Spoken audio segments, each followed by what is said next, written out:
जय माता दी समस्त को देवांजलि कुकिंग चैनल को स्वागत करुच्ची। आज मुझे आपन सहित मैंगो कैंडी रेसिपी शेयर करी। बनैबा बहुत सहज आउ छुआठू बड़ समस्ते या पसंद करके खाइबे।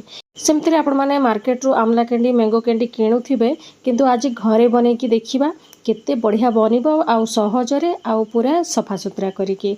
चलतु ताहले स्टार्ट करबा। एठी मु देखि पारुथिबे 6टा खंडे आंब नेइची। आपण निज परिमाण अनुसार केते कम बेसी करबा पई चाहुथिबे सेही हिसाब रे नेबे। तापर भलो भाबरे तार ऊपर चोपा गुड़ाक सब काढ़ी नबा। चोपा रहिले कैंडीटा पूरा टाण होता है से तापर ये आम स्लाइस काटी नबा। आपण निज मन पसंद अनुसार या सेप दे पारे किंतु ये पतला पतला आकार काटे ता द्वारा पूरा अधा चांद भाया दिशो आमर कैंडी। ये पूरा पतला पतला काटे आ बेसी मोटा भी करेनि कि बेसी भी पतला करेनि। ये काटे देखिपे तार सेप मुझे सबुतक काटिकी रखी नहीं।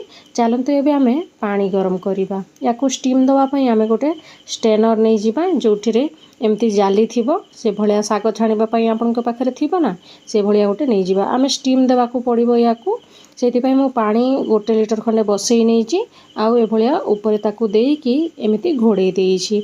याकू कम से कम भी आम 5 मिनिट पई लीड लगैकी घोड़ेकी सिझे नबा। देखि पारुथिबे भल भाबरे हमर आंब गुड़ाक एभलिया सिझी जाइछि। आपण मझे मझे काढ़ी देखुथिबे आंब सिझी गले सीधा ओल्हे देबे ताकू।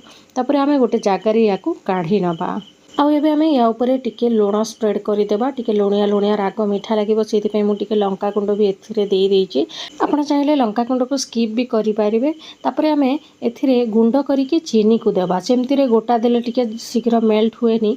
आपण ए भलिया ग्राइंड करिके ही देबे। मु एथिरे 1 कप खंडे चीनी को ग्राइंड करिके एथिरे दे दोछि। किबा स्वाद अनुसार आपण केते मीठा करिबा पई चाहुथिबे किबा आपण को आंब केते खटा से हिसाब रे नेबे। खटा मीठा कैंडी हबो ना खाइला बेल को बहुत बढ़िया लगे। सेमती रे बहुत मीठा हेले भी भल नुह ना से चीनी कम ही पकेबे। ये आम बेसी आउ तल ऊपर करवानी कहीं आंब गुड़ाक सीझीचे ताकू घोड़े कि आम 5 ରୁ 7 घंटा पर्यंत रेस्ट नापी छाड़ीदे।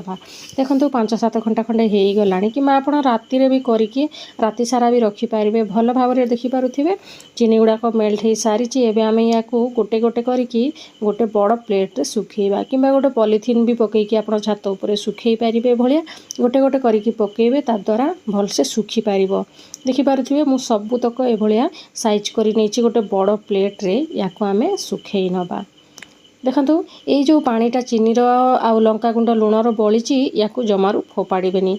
यार गोटे बढ़िया ड्रिंक मुझे आपको देखौछि। एबे आमे ग्लास रे 2-3 चामच खंडे देदेबा यार पानी। आउे आम ए ठंडा पानी ऐड करवा। जदि ठंडा पानी नहीं आइस क्यूब भी पकईवाई चाहूँगे आइस क्यूब भी पकेबे। तापर अल्प टिके लुण ब्लैक सल्ट टिके पकईदे कि नॉर्मल सल्ट टिके पकईकी या गोलिकी पीबे। देखिए केते बढ़िया लगे। पूरा आंबपणा भाया लगे। पूरा रिफ्रेशिंग ड्रिंकटा आपण रेडी हो या भाया रखिकी भी पी पारे। तापर ये देखो खरा जमती होची गोटे दिन पर एभलिया सुखी जाइए। तापर 3 दिन पर मुझे देखौछि आपण को पूरा भल भाव में सुखी गलानी। जदि खरा कम थी ताहले 4-5 दिन भी सुखेबे।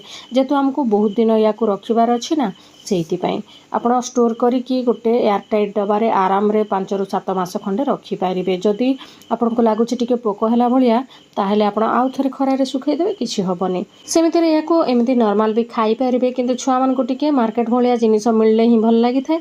से आहरी गोटे चामच चीनी गुंड को या ऊपर स्प्रेड करदे आ भलसे मिसई नबा। ता द्वारा टिके ऊपर टिके मीठा मीठा लगे आउ पूरा मार्केट भली देखा से भाया करुच्ची। आपड़ चाहिए स्किप भी करेंगे यही प्रोसेस को। आउ सांग मैंने भिडियोटी जब भल लगे भिडियोटी को लाइक करदे। मत इंस्पायर करवा लगी कमेंट करेंगे घरे बनइले ना ना।